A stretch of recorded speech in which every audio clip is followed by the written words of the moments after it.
Shalom, brothers and sisters. Shalom. Giving honor and praise unto the Most High. The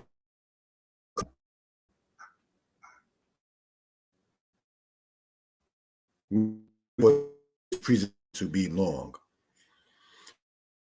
We call this, brothers and sisters, the translations. We actually this, brothers and sisters, in part, as stated on previous lessons, is due to the fact that many people may be deterred from even wanting to read the scriptures on the matter of the names that they may not be familiar with.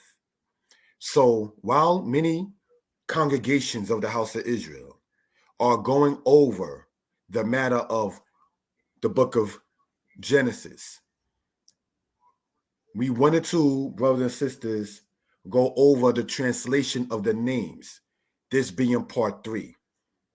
We ask you again to subscribe to the channel, comment, like, and share, brothers and sisters. Going to, real quick, show this book here. So you want to learn Hebrew. You can get this book, brothers and sisters, written by Gavret Shoshana, and the information for such is inside the description of this video. In this video, brothers and sisters, you will see that we are going to be going over the matter of linguistics, names. And at the end of it, there will be promotions. And when I say promotions, I'm talking about advertisements of events and things that will be going on in the future. We do not profess, again, to know everything, but we come in the name of love and respect and hope we all will learn in this.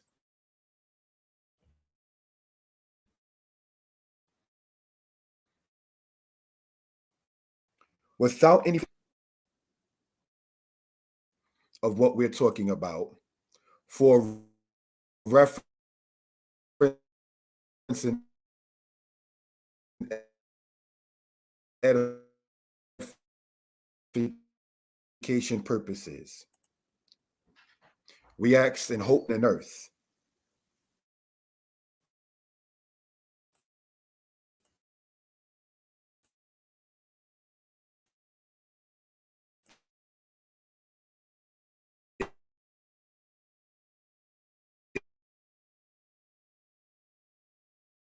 Is with us this day and throughout this week.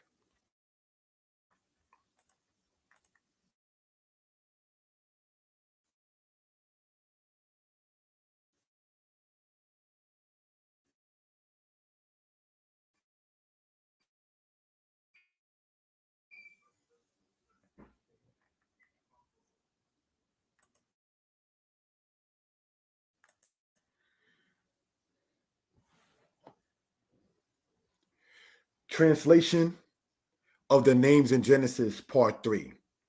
Shalom, giving honor to the Most High. This presentation is brought to you by Kenite Publications. I can be reached at 908-587-4841. And brothers and sisters, again, 908-587-4841. Abram to Kenite. Let us look at this, brothers and sisters, for edification purposes. Let us use the laser pointer. We have Abram, noted here in the language. Ab meaning father, Ram meaning exalted. So Abram means exalted father.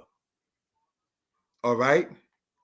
Here we have Lot, but in the language, it is pronounced as Lot. All right, for edification purposes. the meaning of such is concealed. All right.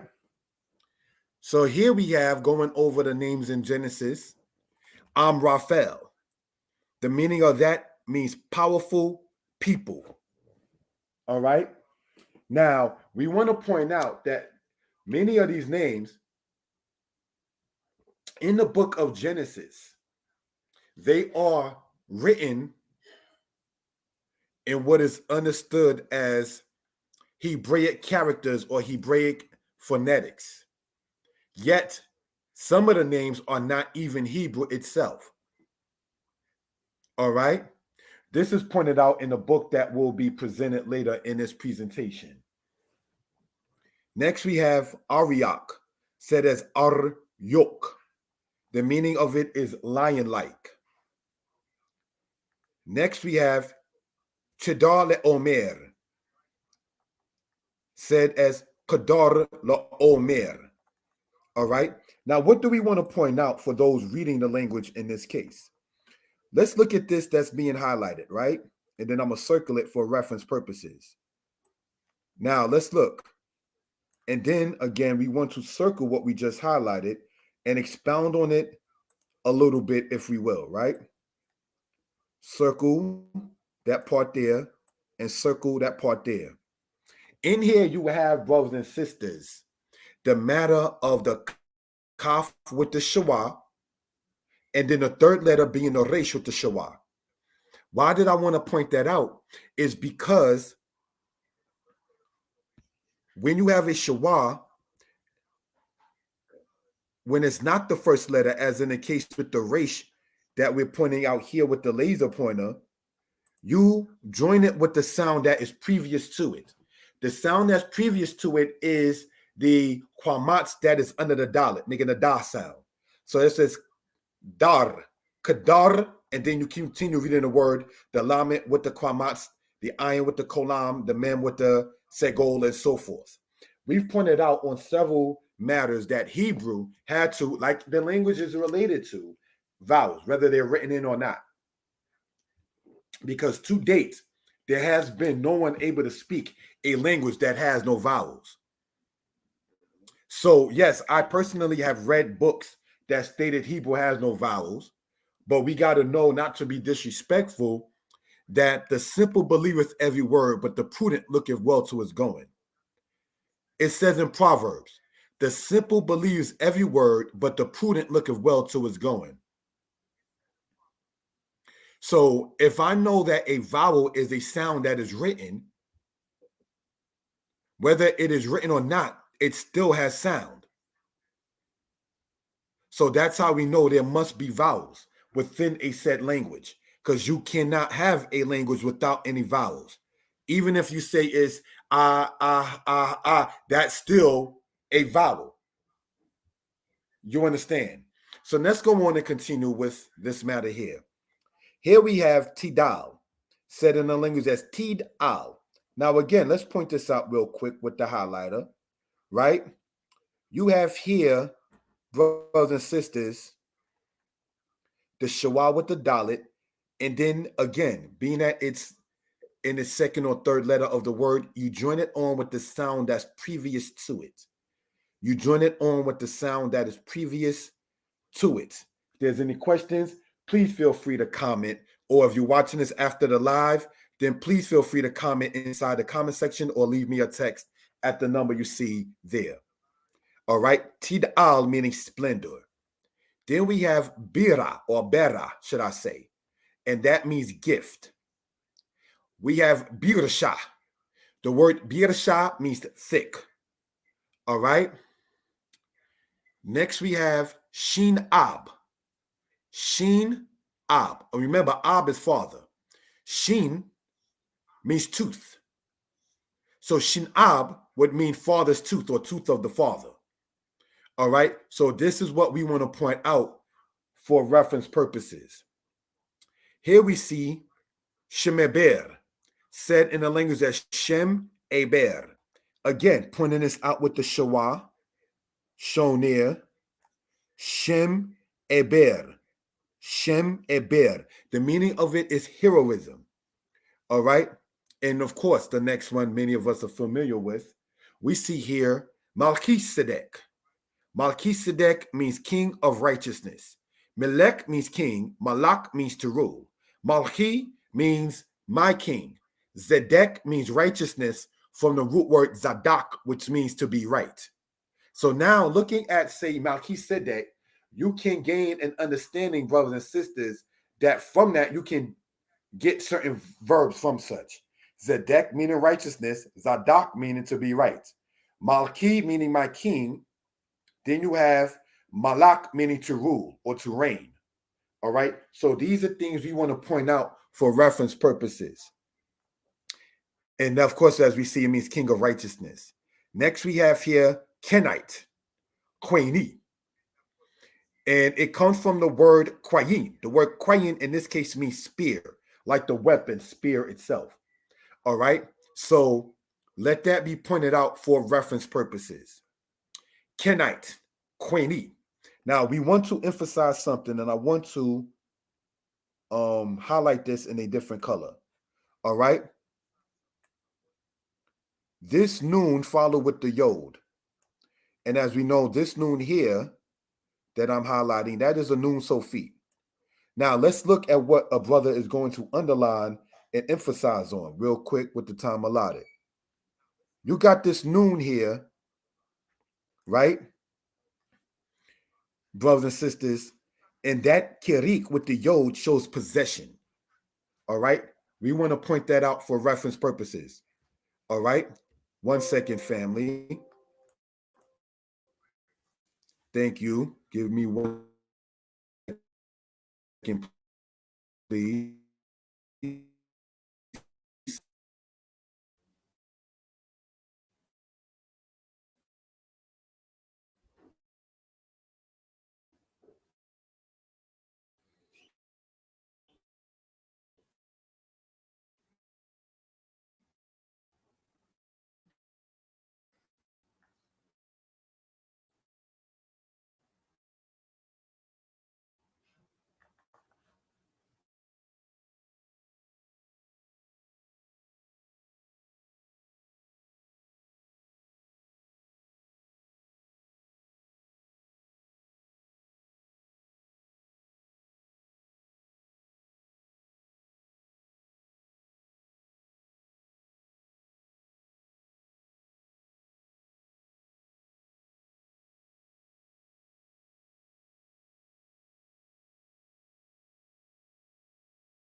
Be heard now?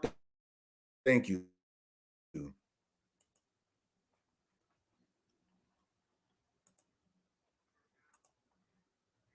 All right.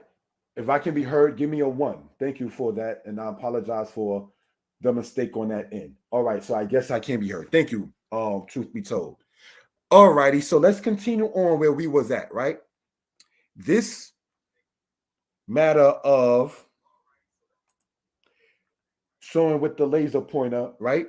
The noon with the kirik with the yod, their E shows the possession. So in the English, it will be the ITE. ITE is an English suffix. When you get into the books of Brother wrote, I went over the prefixes and the suffixes, but in Hebrew itself. All right. So we just want to point that out for reference purposes. If there's any questions, please feel free to comment. Thank you. All right, let's go on to the next part and close out. We have here Kadmonite, Quadmoni, from the word Quadma, which means east. So Quadmoni means eastern. All right. Now in Hebrew, the word Quedma or Quedem means ancient as well as the word east. So we want to point that out. All right. Now these are some of the names that you read of in Genesis. That's why we call it the translations of the names in the book of Genesis. All right. We have here, brothers and sisters, continuing on in this manner. Parasite. The word parasite, perizi. It comes from the word paraz, which means to separate. All right. So you might see haprizi means the parasite, but the word perez, the root of the word parasite itself, brothers and sisters, means separate. All right. Rephaim, resh, pei, aleph, yod, mem, or mem sofit. Rephaim means healing ones, from the word rafa. You might hear a brother say in prayers, Tirpa et Amka Yisrael, will you heal your people Israel? Mekol HaMakalot, from all of the ailments. So just want to point that out. The word Rafa in Hebrew, all right, means to heal. Now, for those interested, in Hebrews Easy Volume 3, I explained the distinction on why a word like that would end with the letter Aleph, and that expounded upon because elders told me to stop saying break it down. I was told I should say things like expounded upon or explained or delved into, as opposed to the terminology break it down. So I take the wisdom from the elders on that, and I will refrain from using the term break it down. But nonetheless, in giving due respect to those who influence, we have here the word rephaim, which means healing ones, from the word rafa. Here we have the word, brothers and sisters, Sarai. Sarai, brothers and sisters, all right, we want to show something with that and due respect. Thank you for the time. All right. Sarai is the name of my lady. And what it means is princess. We've gone over that on this channel regarding the name Sarai, meaning princess in that particular case. All right. So here we have Hagar. The word Hagar doesn't mean, as some have stated, the word stranger, but rather the word Hagar, brothers and sisters, comes from the word meaning to immigrate. All right, so we just want to point that out for evidence purposes. All right, now you might see a thing called a Hagira. That's more so, correct me if I'm wrong, and it's Arabic. Now, Hagar was the mother of Yishmael, the father of many of the Arabs in that particular case. So we want to point out, not being racial, that the original Arabs were of color. And this is pointed out by the Dr. Galen, Galen of the Roman Empire. You can look that up in your own time. Now, brothers and sisters, looking at this word here, Hagar, it means to immigrate. Then we have here Yishmael or Ishmael, said in the language as Yishmael, and that means God heard, from the word Shama. All right, so let's point this out and get some edification purposes. This yod that you see here in the said beginning serves as a prefix. All right, and what I want to do in part, brothers and sisters, is highlight this with the time allotted in the yellow. Yishmael, beginning with the letter Yod, that Yod serves as a prefix. So now let us, brothers and sisters, highlight the actual verb in this word. Is the word Shama. Now, what can we gather from this real quick, brothers and sisters, is that Shin Mem Ayin, though written, as many would say, in Hebraic letters, is actually not even a Hebrew word. The word Shama, meaning to hear, is an Aramaic word. I want to type this inside of the room. All right. Thank you for the people in the chat. Aramaic. This is the same root word that the tribe Simeon of the house of Yisrael comes from, Shimon. All right. And remember that on, because we're going to talk about that as you see on the right side. Yishmael means God heard. So can we deduce that the languages were intertwined one with another? In certain things, especially in names, because different nations naming children, different nations naming places. So you might see two different languages composed into one for a name or a person, for a name of a person or a place. All right. And of course, we got El from Ayil, meaning to be mighty. All right. This is pointed out in the book, Egypt Talking Writing. All right. Now let's look, brothers and sisters, and get into this. Abraham, right?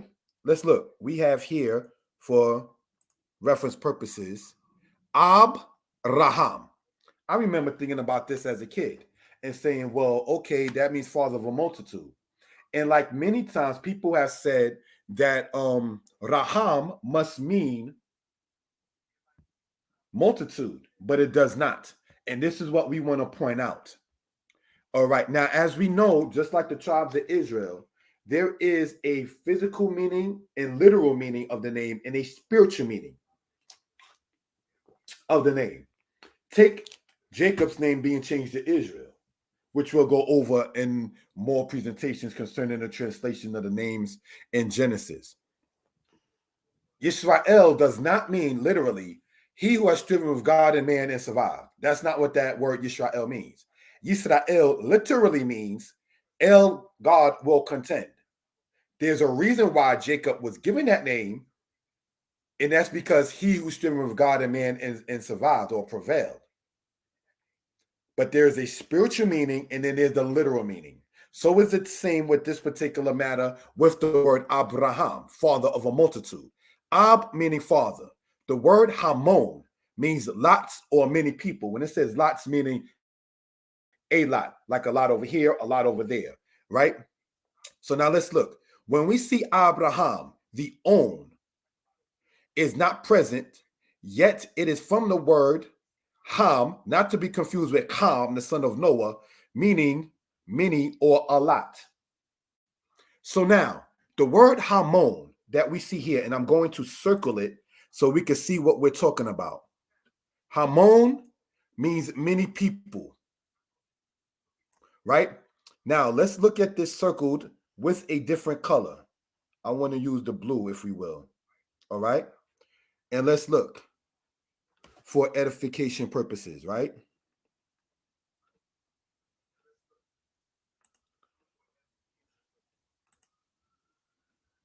With the blue in that case being circled, that own sound that we see right there. Hamon meaning mob or many or a lot or many people. That own is not there in the name Abraham. But those who are understanding what matter with the linguistics, own, like in Simeon or Shimon, the second tribe of Israel, that own is serving as a suffix. So when we get into the language, we have to understand the rules of it as well. What are the prefixes, the suffixes, and things of that kind of nature? So what are we pointing out, brothers and sisters? All right, is this. Let's go back with the highlighter, and I want to use a light color for people's eyes. All right, we have here the word shown here, Hamon. Ham by itself means the same thing, which means many or a lot. Hence, you might understand the pronoun Haim in Hebrew, which means they, masculine plural. So now when we look, brothers and sisters, at Abraham, right, we see a father of a multitude coming from that particular case. Now let's look at the bottom and see what we can gather. The word in Hebrew for pinion is ebra. Ebra. Pinion is part of a bird that they use for support and spreading things out. Abram becoming Abraham was to spread out.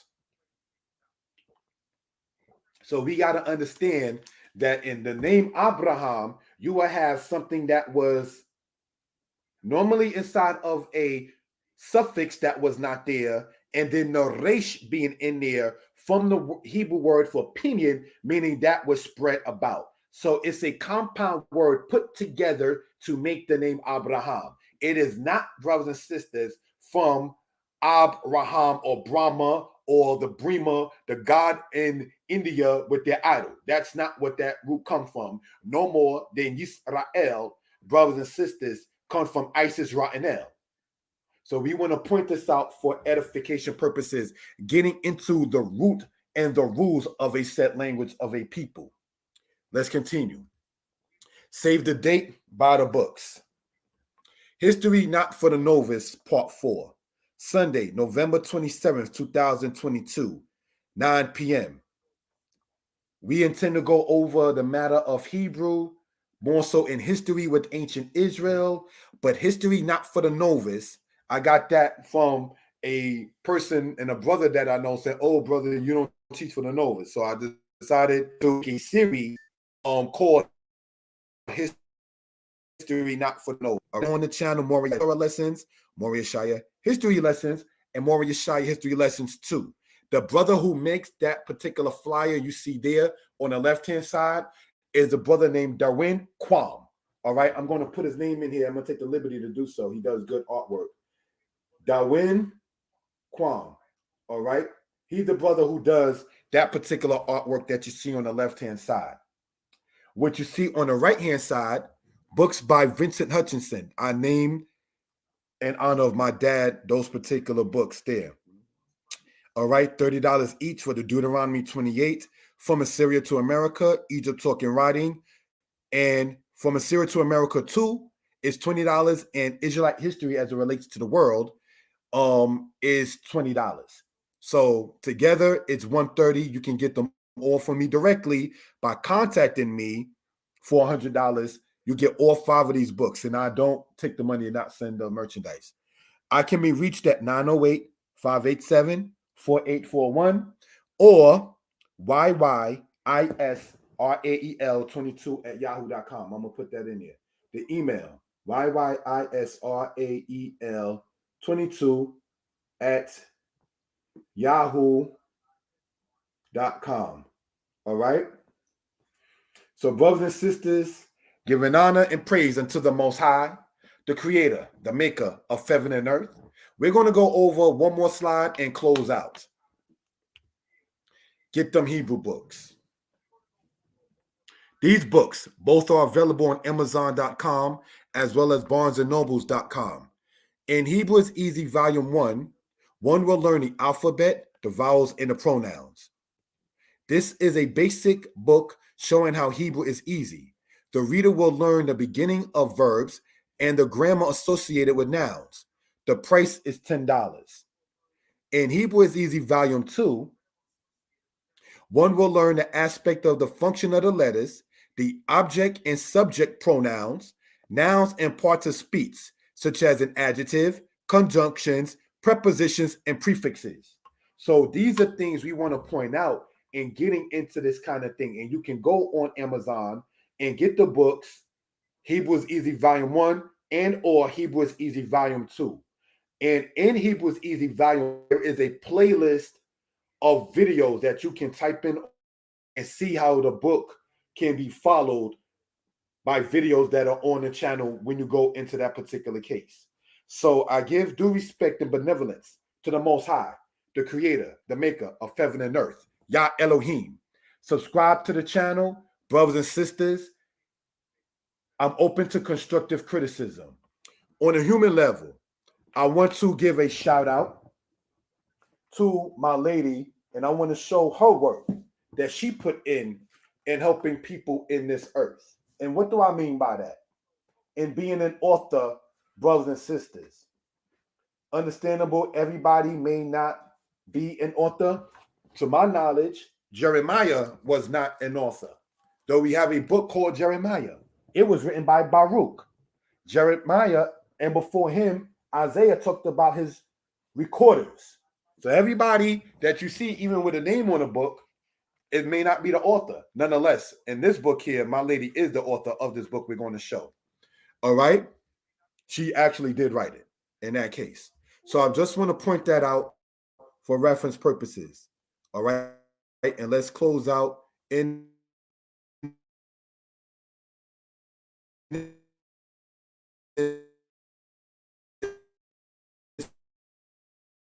particular manner.